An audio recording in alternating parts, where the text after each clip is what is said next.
Las aventuras de Sherlock Holmes, de Arthur Conan Doyle. Cuando repaso mis notas y apuntes de los casos de Sherlock Holmes, entre los años 1882 y 1890, son tantos los que presentan aspectos extraños e interesantes, que no resulta fácil decidir cuáles escoger y cuáles descartar. No obstante, algunos de ellos ya han recibido publicidad en la prensa y otros no ofrecían campo para las peculiares facultades que mi amigo poseía en tan alto grado, y que estos escritos tienen por objeto ilustrar. Hay también algunos que escaparon a su capacidad analítica, y que, como narraciones, serían principios sin final, y otros solo quedaron resueltos en parte. Y su explicación se basa más en conjeturas y suposiciones que en la evidencia lógica absoluta a la que era tan aficionado. Sin embargo, hay uno de estos últimos tan notable en sus detalles, y tan sorprendente en sus resultados, que me siento tentado de hacer una breve exposición del mismo, a pesar de que algunos de sus detalles nunca han estado muy claros, y, probablemente, nunca lo estarán. El año 87 nos proporcionó una larga serie de casos de mayor o menor interés, de los cuales conservo notas. Entre los archivados en estos 12 meses, he encontrado una crónica de la aventura de la Sala Paradol, de la Sociedad de Mendigos Aficionados, que mantenía un club de lujo en la bóveda subterránea de un almacén de muebles. Los hechos relacionados con la desaparición del velero británico Sophie Anderson, en la curiosa aventura de la familia Grace Pattersons en la isla de Ufa. Y por último, el caso del envenenamiento de Camberwell. Como se recordará, en este último caso Sherlock Holmes consiguió, dando toda la cuerda al reloj del muerto, demostrar que le habían dado cuerda 2 horas antes y que, por lo tanto, el difunto se había ido a la cama durante ese intervalo. Una deducción que resultó fundamental para resolver el caso.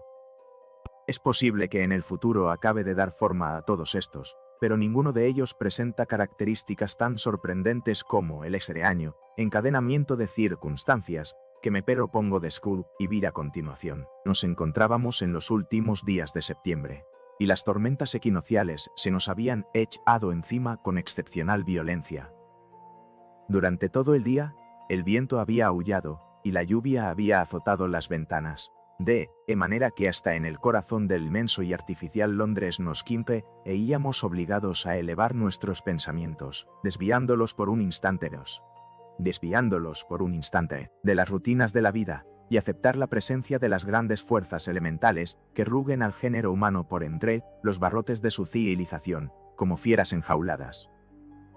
Según avanzaba la tarde, la tormenta se iba haciendo más ruidosa, y el viento aullaba y gemía en la chimenea como un niño. Sherlock Holmes estaba sentado melancólicamente a un lado de la chimenea, repasando sus archivos criminales, mientras yo me sentaba al otro lado, enfrascado en uno de los hermosos relatos marineros de Clark Russell, hasta que el fragor de la tormenta de fuera pareció fundirse con el texto, y el salpicar de la lluvia se transformó en el batir de las olas. Mi esposa había ido a visitar a una tía suya, y yo volví a hospedarme durante unos días en mis antiguos aposentos de Baker Street. Caramba, dije, ¿eso ha sido el timbre de la puerta? ¿Quién podrá venir a estas horas? ¿Algún amigo suyo, exceptuándole a usted? No tengo ninguno, respondió. No soy aficionado a recibir visitas. Un cliente, entonces. ¿Sí lo es? Se trata de un caso grave. Nadie saldría en un día como este, y a estas horas por algo sin importancia. Pero me parece más probable que se trate de una amiga de la casera.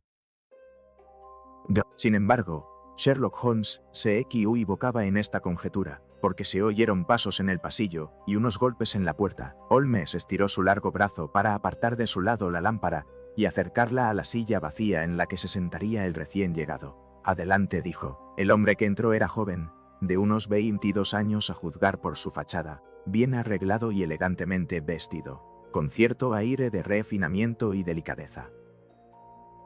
El chorreante paraguas que sostenía en la mano, y su largo y reluciente impermeable, hablaban bien a las claras de la furia temporal que había tenido que afrontar. Miró ansiosamente a su alrededor, a la luz de la lámpara, y pude observar su rostro pálido, y sus ojos abatidos, como los de quien se siente abrumado por una gran inquietud. Le debo una disculpa, dijo. alzándose hasta los ojos sus gafas. Espero o no interrumpir. Me temo que he traído algunos rastros de la tormenta y la lluvia a su acogedora habitación. Deme su impermeable y su paraguas, dijo Holmes.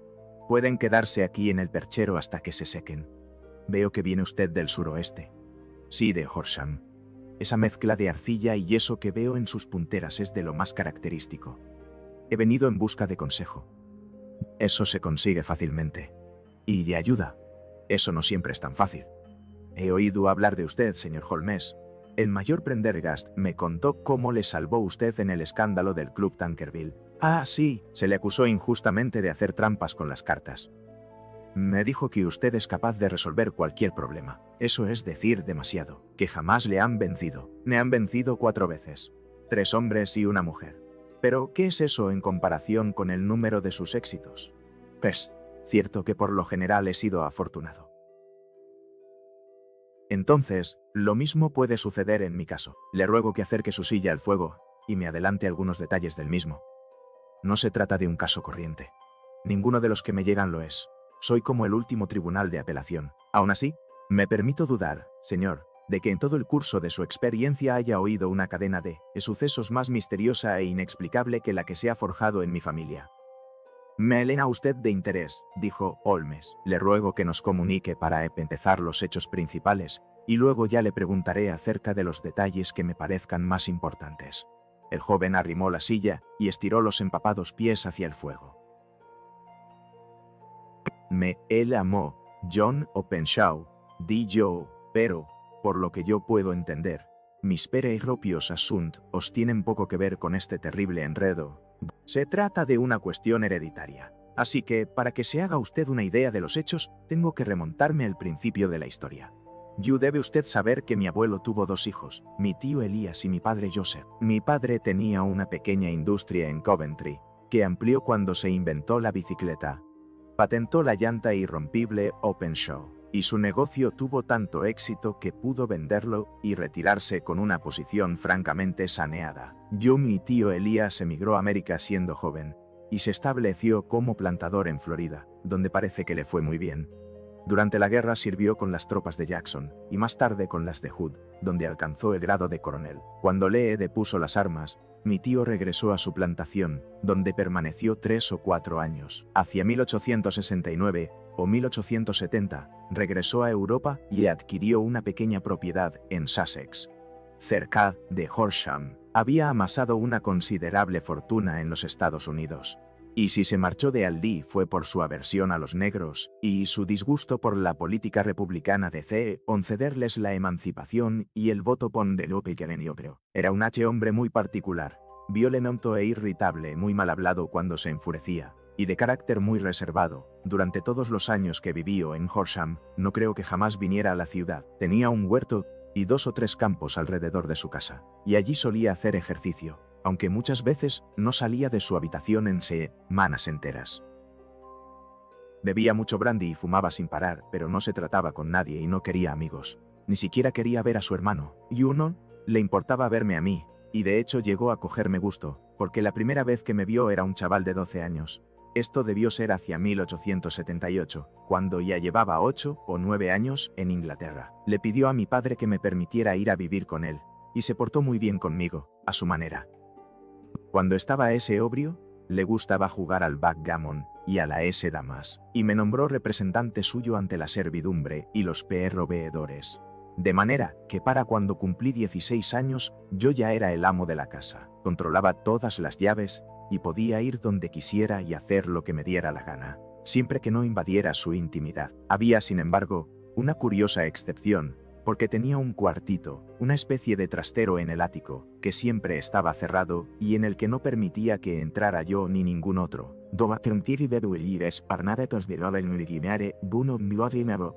Con la curiosidad propia de los chicos, yo había mirado más de una vez por la cerradura, pero nunca pude ver nada, aparte de la obligada colección de baúles y bultos viejos, que es de esperar en una habitación así. Un día, esto fue en marzo de 1883, depositaron una carta con sello extranjero sobre la mesa del coronel.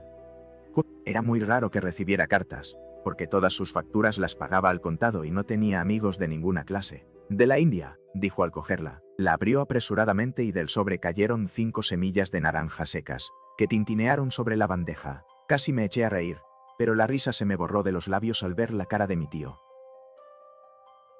Tenía la boca abierta, los ojos saltones, la piel del color de la cera, y miraba fijamente el sobre que aún sostenía en su mano temblorosa. Jimio, añadiendo luego. Dios mío, mis pecados me han alcanzado al fin. ¿Qué es eso, tío? Exclamé. Yo, la muerte, dijo él, y levantándose de la mesa se retiró a su habitación, dejándome estremecido de horror. Recogí el sobre y vi, garabateada en tinta roja sobre la solapa interior, encima mismo del engomado, la letra K repetida 3 veces.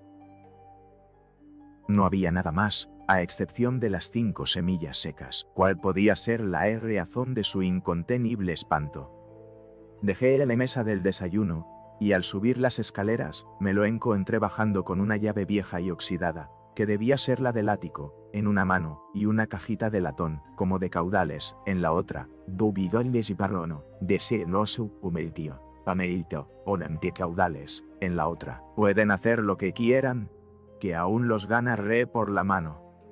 Di yo con un juramento.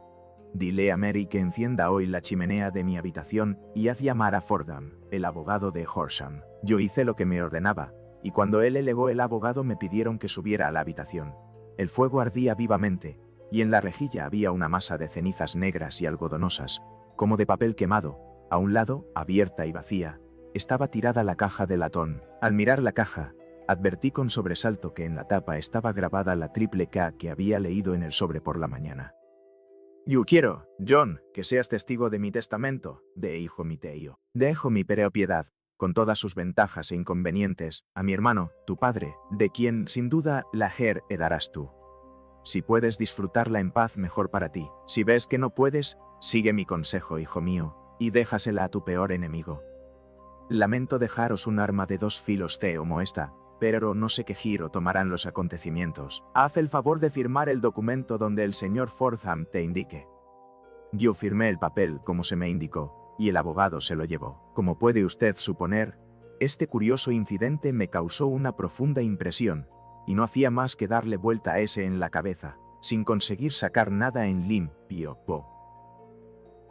No conseguía librarme de una vaga sensación de miedo que dejó a su paso, aunque la sensación se fue debilitando con el paso de las semanas, y no sucedió nada que perturbara la rutina habitual de nuestras vidas. Sin embargo, pude observar un cambio en mi tío.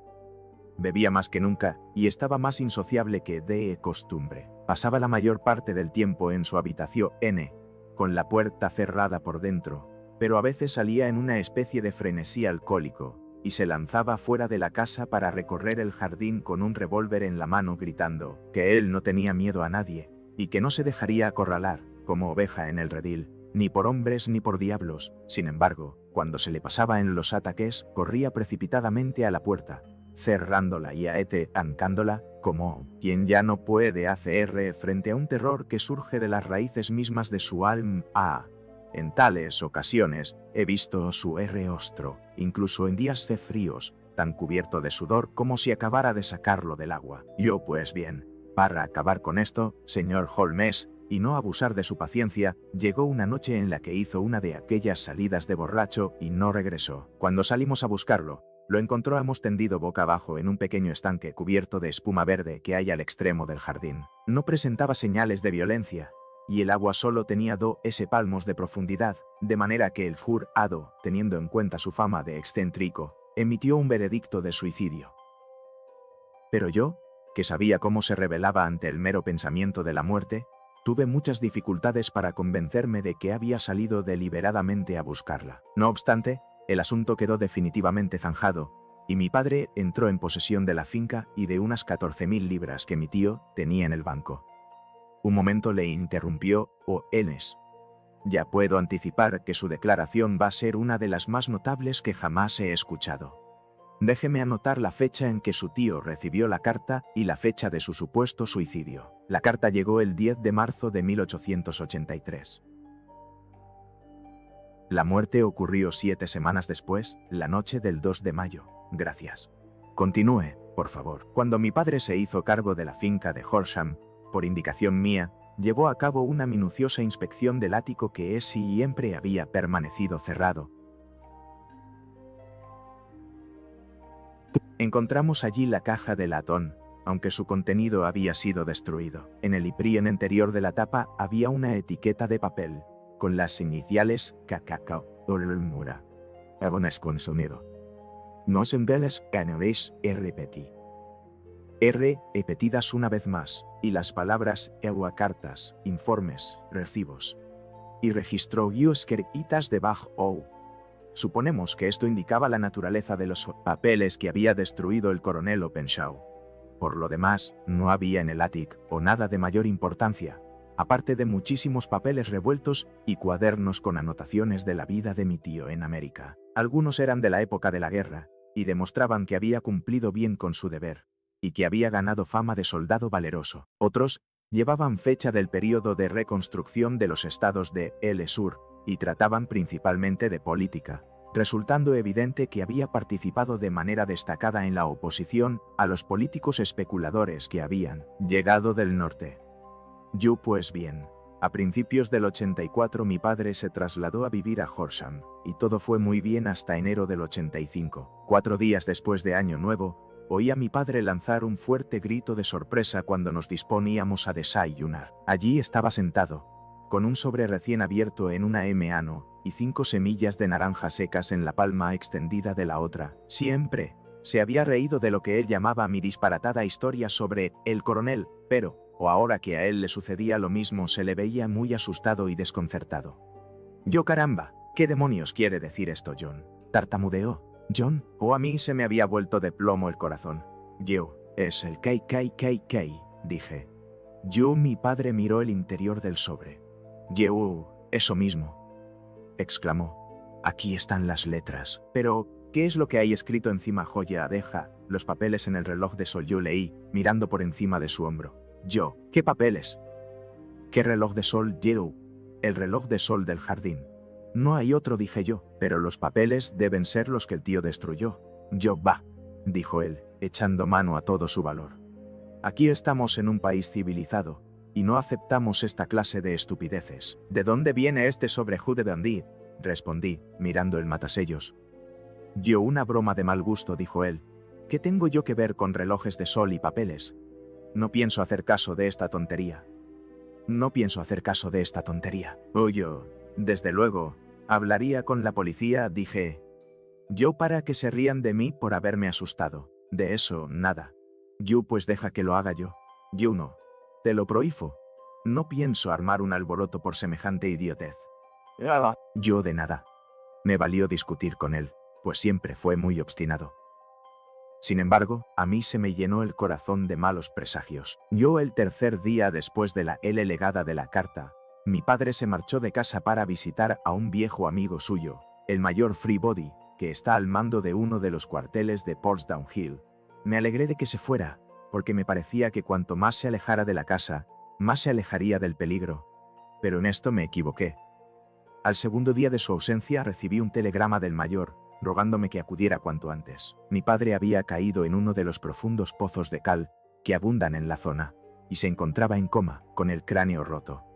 Acudí a Teo da prisa, pero expiró sin recuperar el conocimiento. Según parece, regresaba de Farea al atardecer, y, como no conocía la región, y el pozo estaba sin vallar, el jurado no vaciló en emitir un veredicto de a muerte por causa esa accidental lesión. Por muy cuidadosamente que examiné todos los hechos relacionados con su muerte, fui incapaz de encontrar nada que sugiriera la idea de asesinato. No había señales de violencia, ni huellas de pisadas, ni robo, ni se habían visto desconocidos por los caminos. Y sin embargo, no necesito decirles que no me quedé tranquilo, ni mucho menos, y que estaba casi convencido de que había sido víctima de algún siniestro complot. De esta manera tan macabra, entré en posesión de mi herencia. Se preguntará usted por qué no me deshice de ella. La respuesta es que estaba convencido de que nuestros apuros se derivaban de algún episodio de la vida de mi tío, y que el peligro sería tan apremiante en una casa como en otra. Mi pobre padre, halló su fin en enero del 85, y desde entonces han transcurrido 2 años y 8 meses. Durante este tiempo, he vivido feliz en Horsham, y había comenzado a albergar esperanzas de que la maldición se hubiera alejado de la familia, habiéndose extinguido con la anterior generación. Sin embargo, había empezado a sentirme tranquilo demasiado pronto. Ayer por la mañana cayó el golpe, exactamente de la misma forma en que cayó sobre mi padre. El joven sacó de su chaleco un sobre arrugado y, volcándolo sobre la mesa, dejó caer 5 pequeñas semillas de naranja secas. Este es el sobre, prosiguió. El matasellos es de Londres, sector este. Dentro están las mismas palabras que aparecían en el mensaje que recibió mi padre. Diek. K-K-K-U. Y luego Joa deja los papeles en el reloj de solio. ¿Y qué ha hecho usted?, preguntó Holmes. Nada. Nada. A decir verdad, hundió la cabeza entre sus blancas y delgadas manos. Me sentí indefenso. Me sentí como uno de esos pobres conejos cuando la serpiente avanza reptando hacia él. Me parece estar en las garras de algún mal irresistible e inexorable, del que ninguna precaución puede salvarme. ¡Ta! Exclamó Sherlock Holmes. Tiene usted que actuar, hombre, o está perdido. Solo la energía le puede salvar. No es momento para entregarse a la desesperación. He acudido a la policía. Ah, sí. Pero escucharon mi relato con una sonrisa. Estoy convencido de que el inspector ha llegado a la conclusión de que lo de las cartas es una broma, y que las muertes de mis parientes fueron simples accidentes, como dictaminó el jurado, y no guardan relación con los mensajes. Holmes agitó en el aire los puños cerrados. ¡Qué increíble imbecilidad!, exclamó. Sin embargo, me han asignado un agente que puede permanecer en la casa conmigo. ¿Ha venido con usted esta noche? No, sus órdenes son permanecer en la casa. Holmes volvió a gesticular en el aire.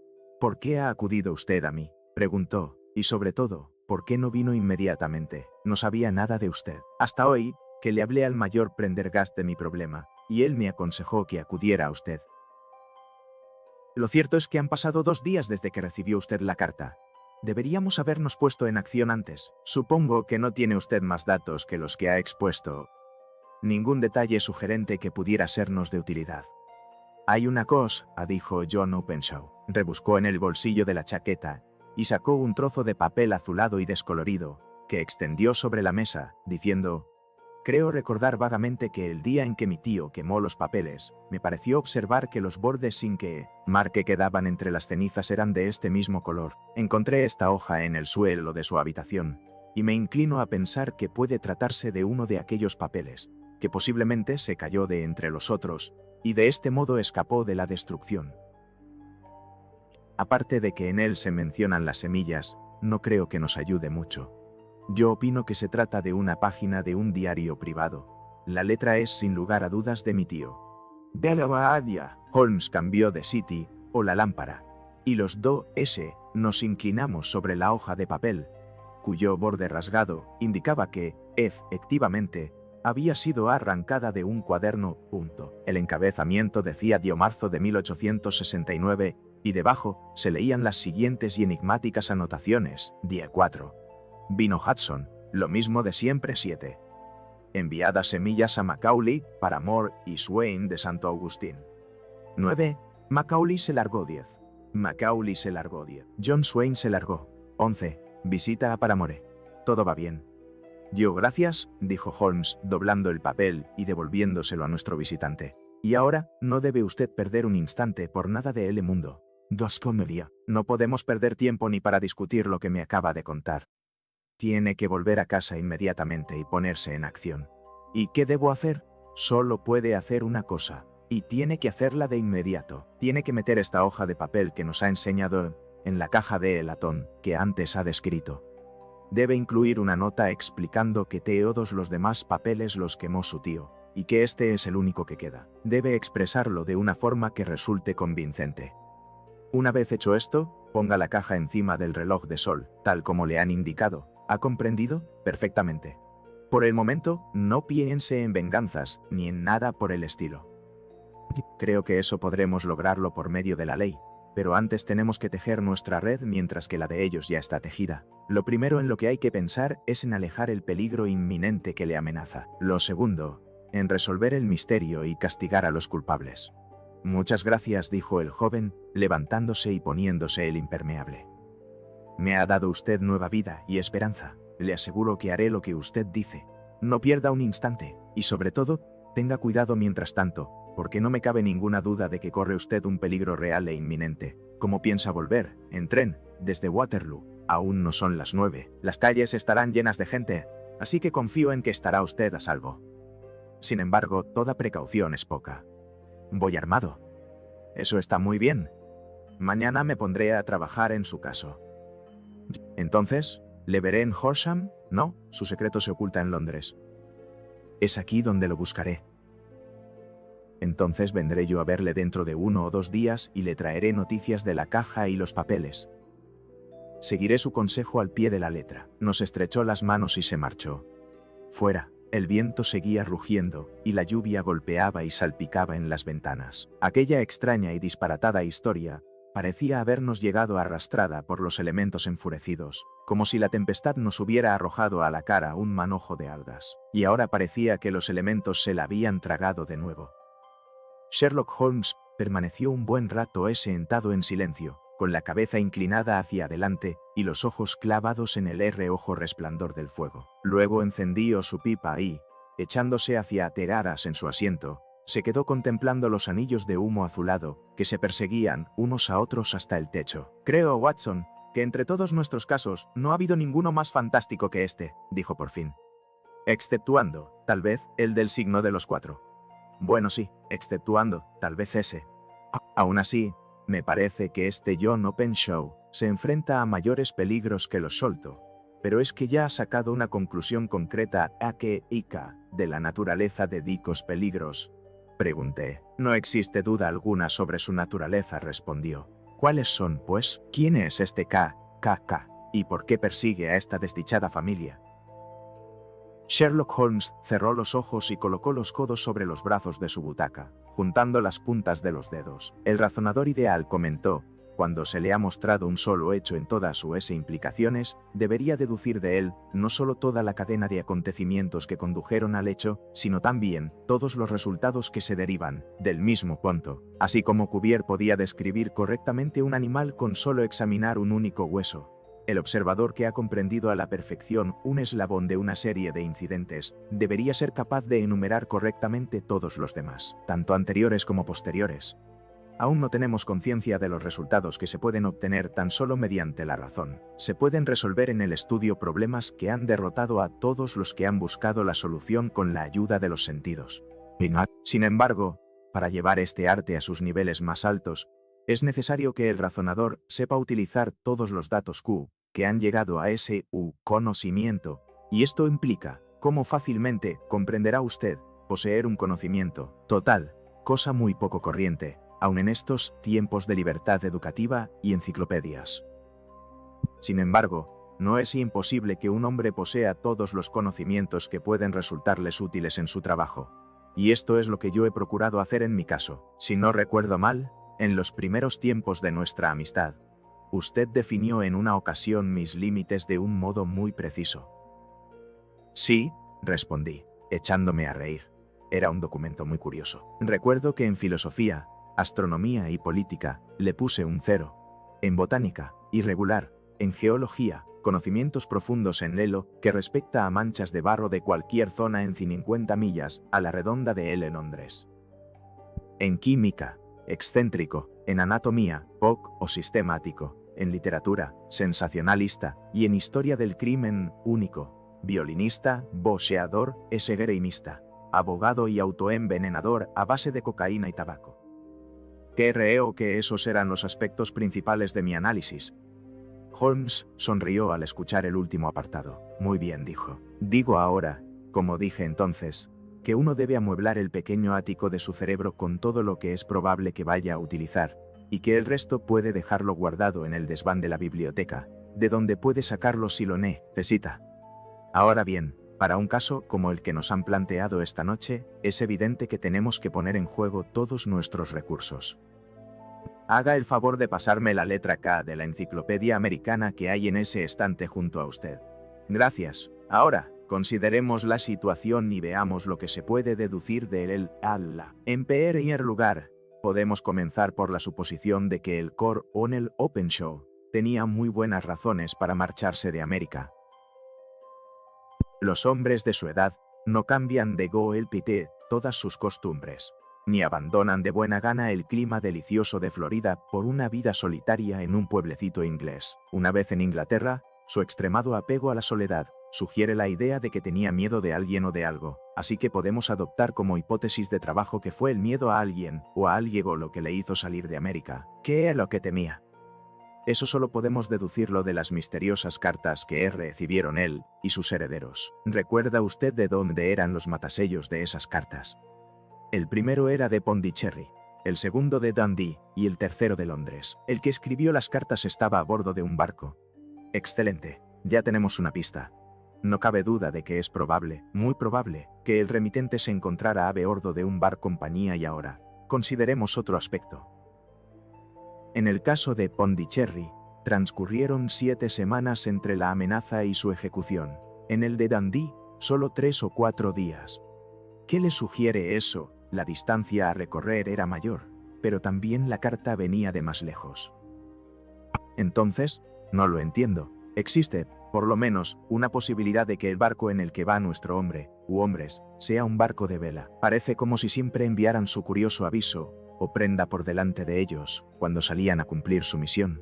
Ya ve el poco tiempo transcurrido entre el crimen y la advertencia, cuando ésta vino de Dundee. Si hubieran venido de Pondicherry en un vapor, habrían llegado al mismo tiempo que la carta. Y sin embargo, transcurrieron 7 semanas. Creo que esas 7 semanas representan la diferencia entre el vapor que trajo la carta y el velero que trajo al remitente. Es posible. Más que eso, es probable. Y ahora comprenderá usted la urgencia mortal de este nuevo caso, y por qué insistí en que el joven Openshaw tomara precauciones.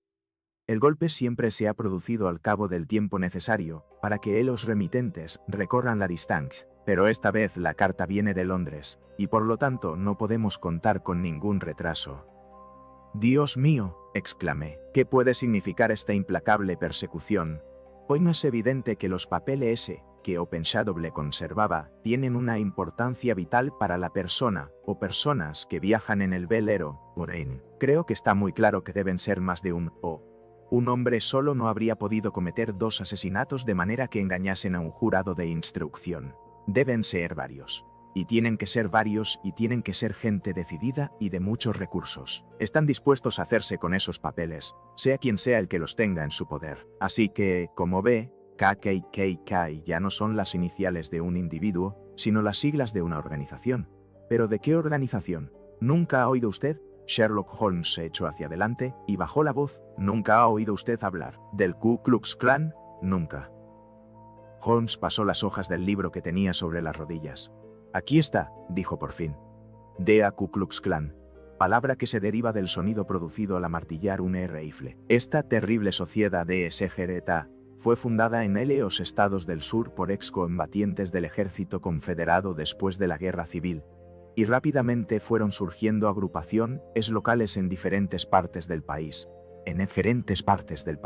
especial en Tennessee, en Louisiana, las Carolinas, Georgia y Florida. Empleaba la fuerza con fines políticos, sobre todo para aterrorizar a los votantes negros y para asesinar o expulsar del país a los que se oponían a sus ideas. Esos ataques solían ir precedidos de una advertencia que se enviaba a la víctima, bajo alguna forma extravagante pero reconocible. En algunas partes, un ramito de hojas de roble, en otras, semillas de melón o de naranja. Al recibir aviso, la víctima podía elegir entre abjurar públicamente de su postura anterior o huir del país. Si se atrevía a hacer frente a la amenaza, encontraba indefectiblemente la muerte, por lo general de alguna manera extraña e imprevista.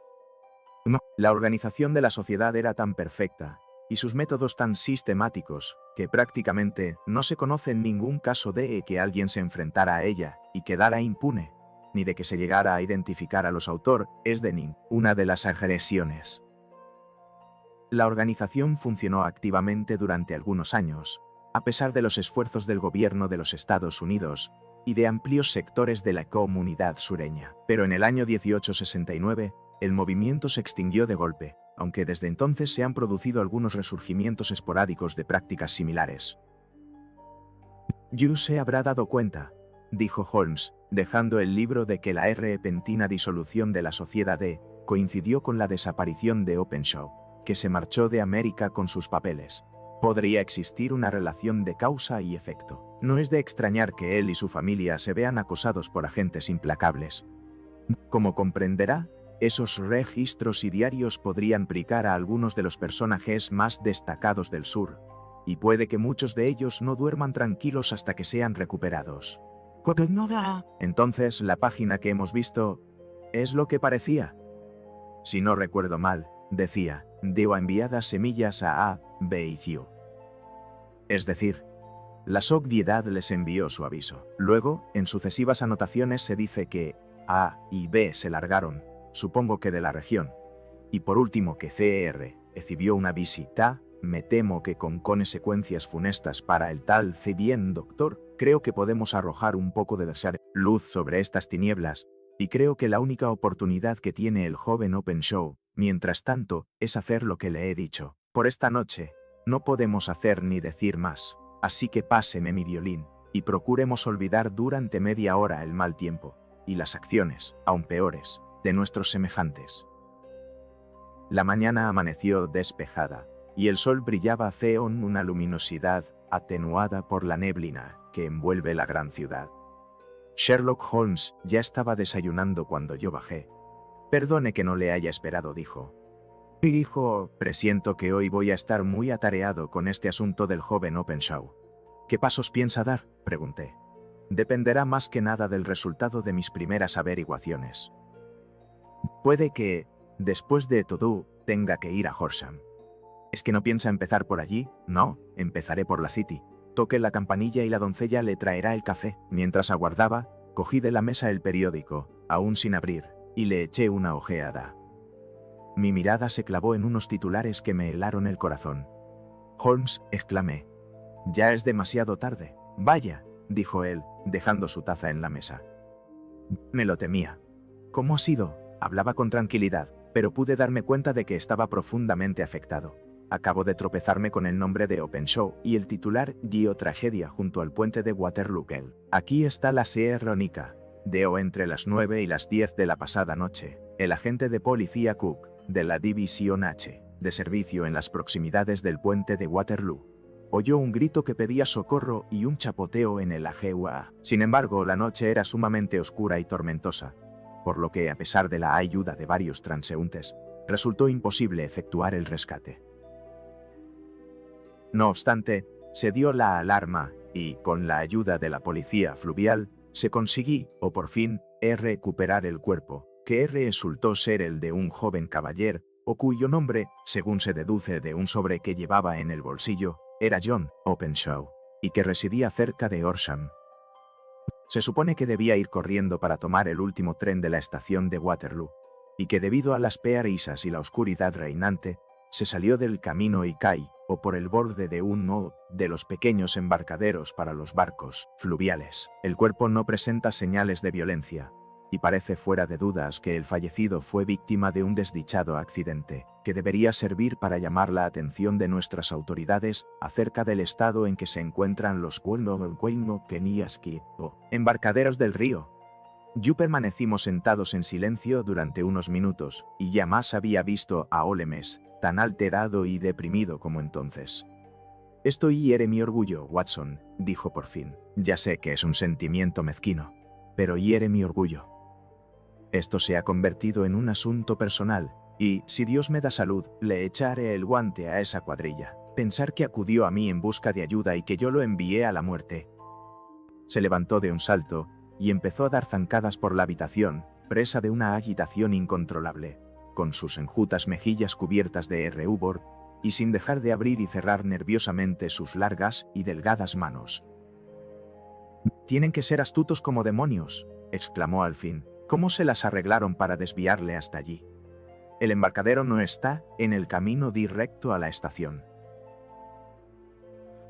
«Que me siga por la a mi niño, directo a la estación». No cabe duda de que el puente, a pesar de la noche que hacía, debía estar demasiado lleno de gente para sus propósitos. Bueno, Watson, ya veremos quién vence a la larga. ¿Voy a salir? ¿A ver a la policía? No.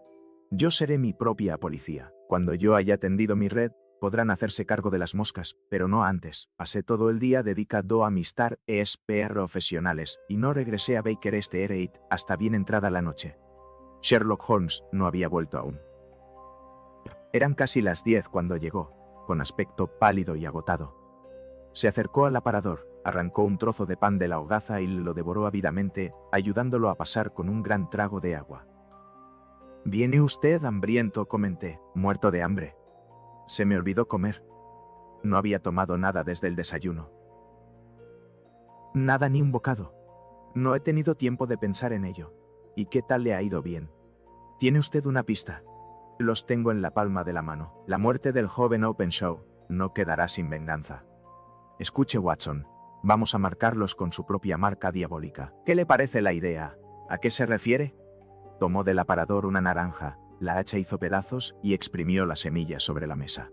Cogió 5 de ellas y las metió en un sobre. En la parte interior de la solapa, escribió Tua de SHHIA. Luego lo cerró y escribió la dirección. De a Capitán Calhoun, barco Lone Star, Savannah, Georgia. Le estará esperando cuando llegue a puerto, dijo riendo por lo bajo. Eso le quitará el sueño por la noche. Será un anuncio de lo que le espera, tan seguro como lo fue para Openshaw.